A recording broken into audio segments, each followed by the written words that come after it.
Okay, guys, we're going to get started today with our study of skin and body membranes, and I think what's important for you to understand is that the same things that line the outside of our body, the things that we would think of as being membranes, there's also membranes that line our organ cavities and so on.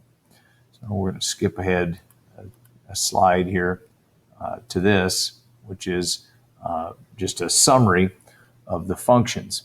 Cover the body surfaces, and that's, I think, what we all think of right off is covering body surfaces. We think of, again, our visible skin as being a body membrane, but it also lines body cavities. So the lining of your lungs, the lining of your digestive tract, actually the lining of the cavity inside those organs, as well as the lining of the outside of those organs, and it forms protective sheets around organs, and it really keeps things separated. It kind of the integumentary system. I mean, if you were going to use an analogy, the integumentary system is to the body what the cell membrane is to the cell. It keeps what's supposed to be in, and it keeps what's supposed to be out, or at least that's supposed to be the function of it. And we know that when there's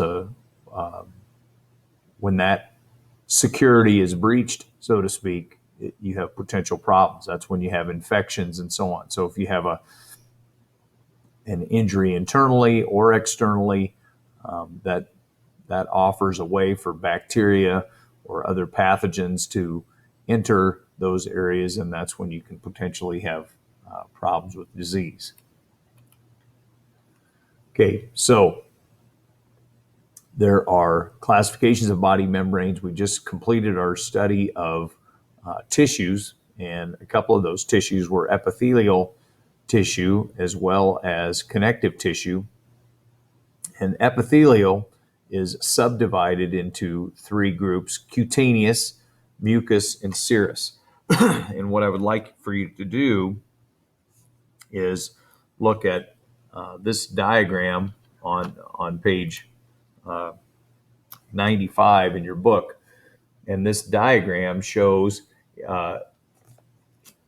here it's showing cutaneous membrane, just the skin.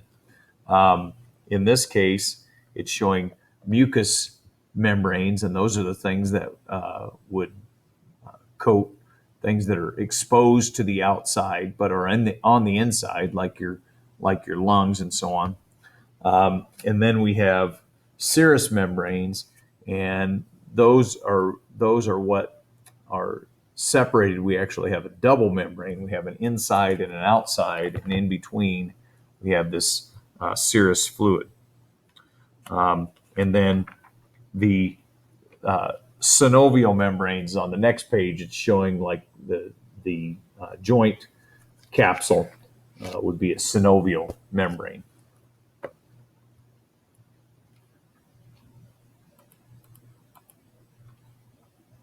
So that would be a little bit different setup.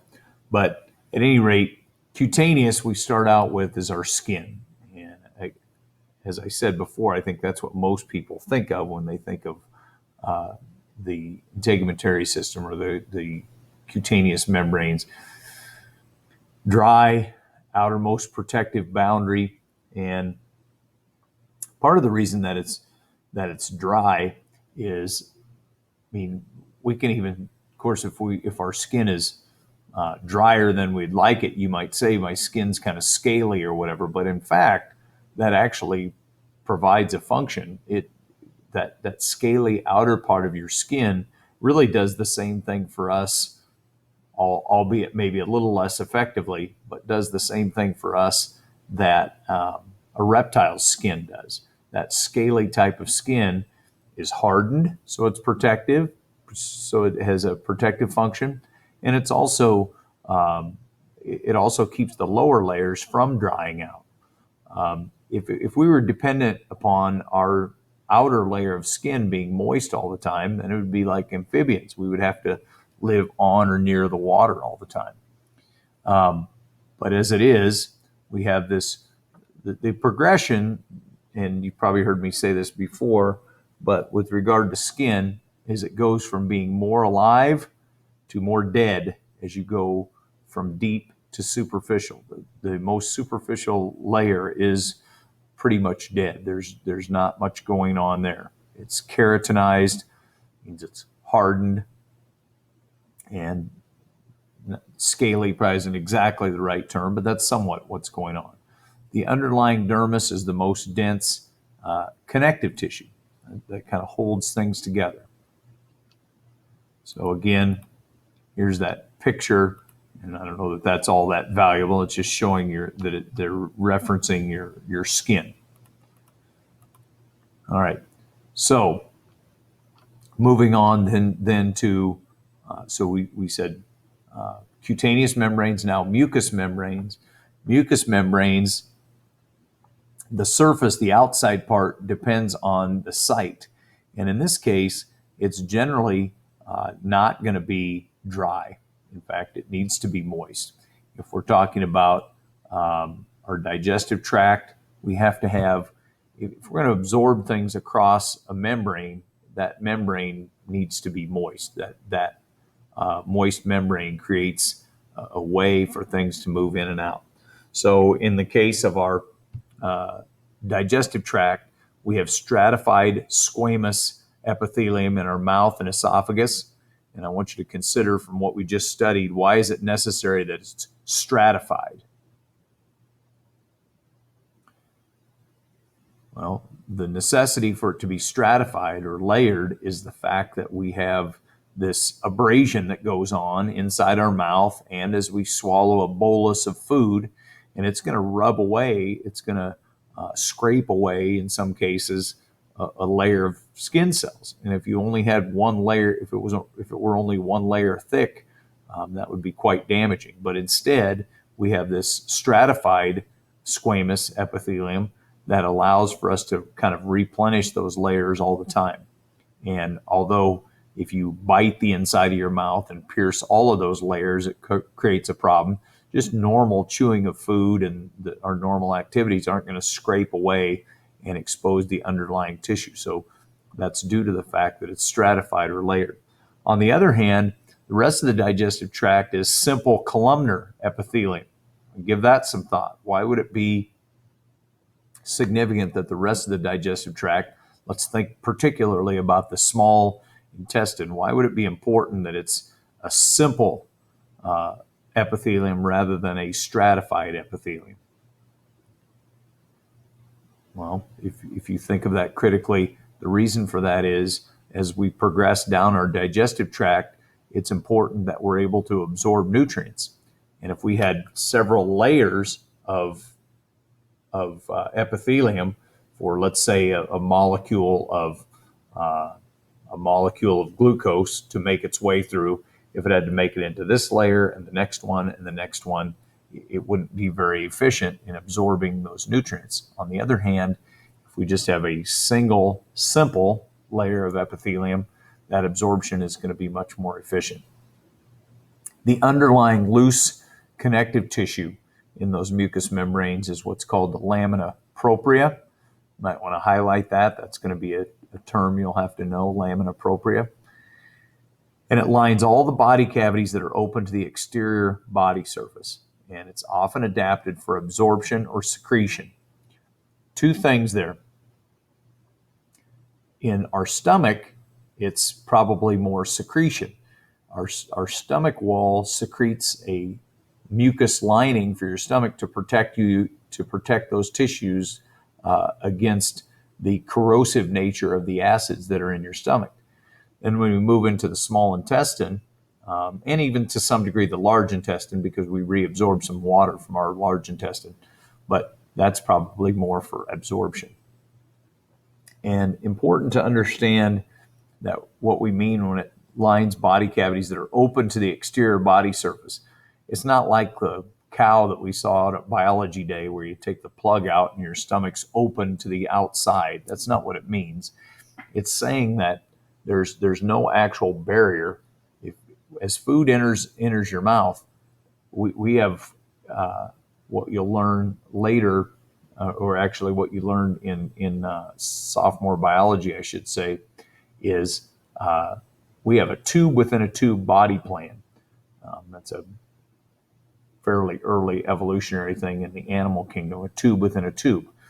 So our digestive tract is actually, and you've heard me say this before, but I think it bears repeating, the stuff that's in your digestive tract is really not in your body proper yet, because it hasn't made its way out where it can go to the other tissues of your body. So that tube is continuous from your mouth to your anus. That's a continuous opening or tube. And so that's we would say that's open to the exterior body surface, as is your respiratory tract down as far as your lungs. Now, once the oxygen enters the capillaries around your lungs, that's something different. But your nose and mouth and trachea and lungs, or your mouth and pharynx and esophagus and stomach and small and large intestine, all those things are open body cavities. So here's an example, and it's showing this yellow is showing the lining. I think that's just coincidental that they made the mucus yellow. I don't think he's got a cold or anything, but anyway, you get the idea. So it's lining all of this, and a couple of purposes there. Here it's for absorption, and here it's for moistening and protection, probably. Now you have two different tubes. You have our food tube back here going to your stomach, and then you have the airway, air passage. And up here, something we'll talk a lot more about later, but those are in common up here. Your mouth down to your pharynx, where it splits at your epiglottis, it's a common tube. So those are mucous membranes. Serous membranes. These are probably a little bit more difficult to understand. Serous membranes, simple squamous epithelium. The underlying layer is areolar connective tissue. Give you a little bit to write there, and then we're going to talk about it. You need to have your book open to page 95.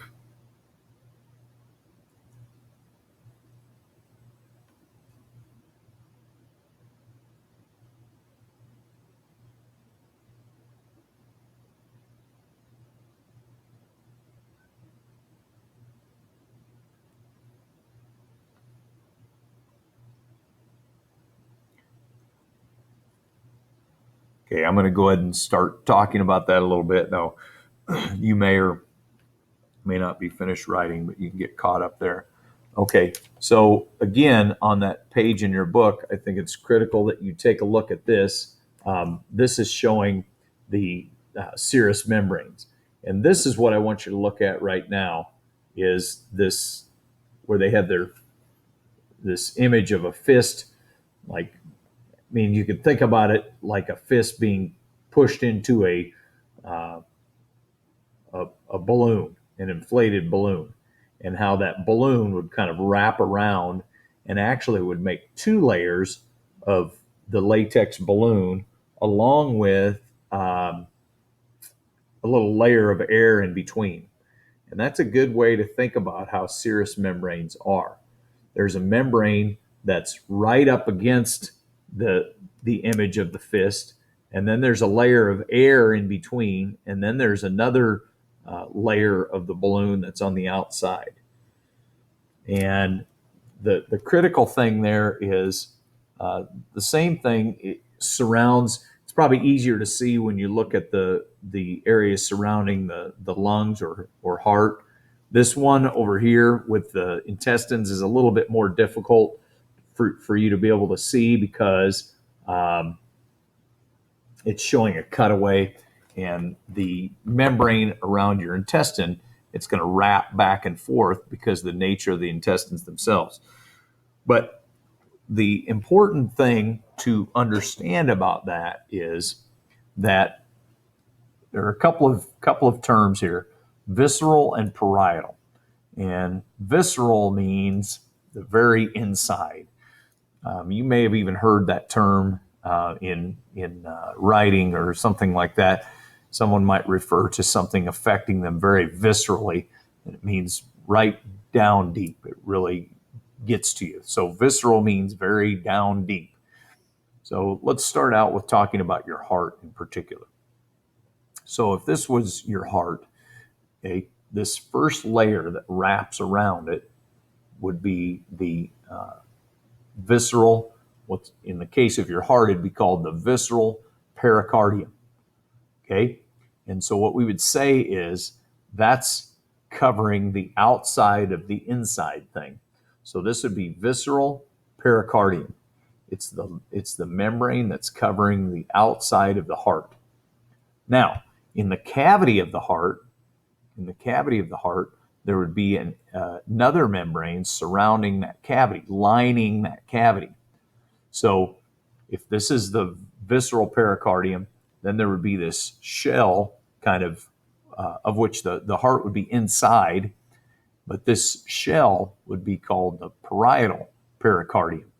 So I would like for you to write in your notes that visceral covers the outside of the inside.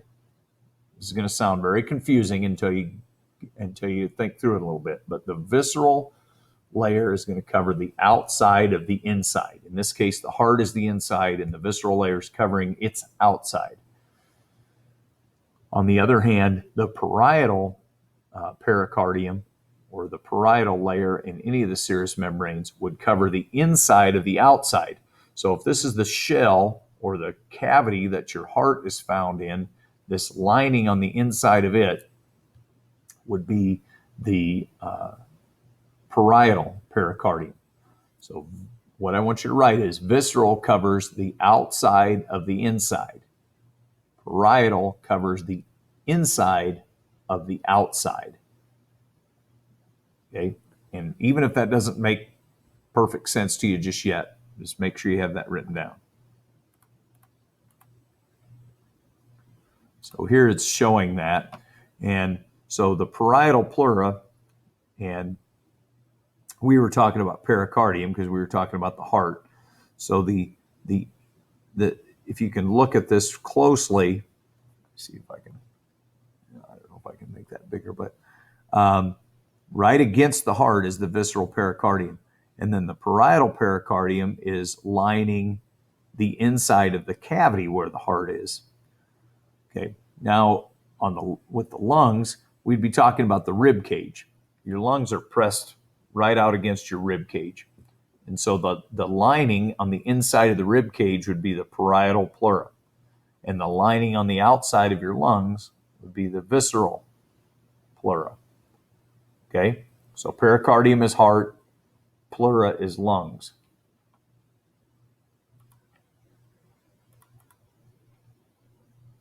Okay, so there are three major serous membranes we're going to reference.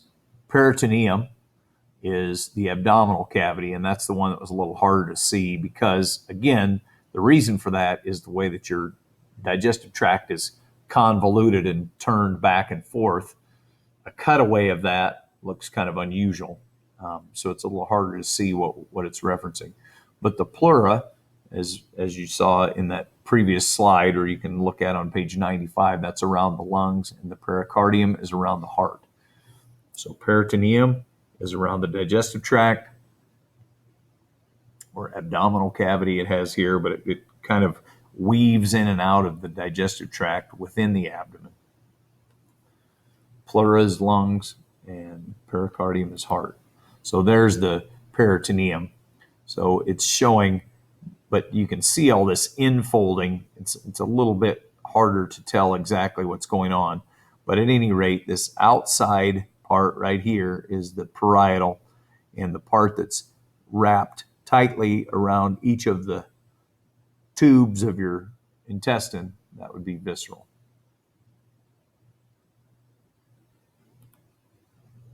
Okay, now we're on to synovial membranes. And I want you to flip ahead to page 96. And I would just remind you, here's the diagram that we're talking about. That synovial membrane, fibrous capsule surrounding the joints, and it secretes a lubricating fluid.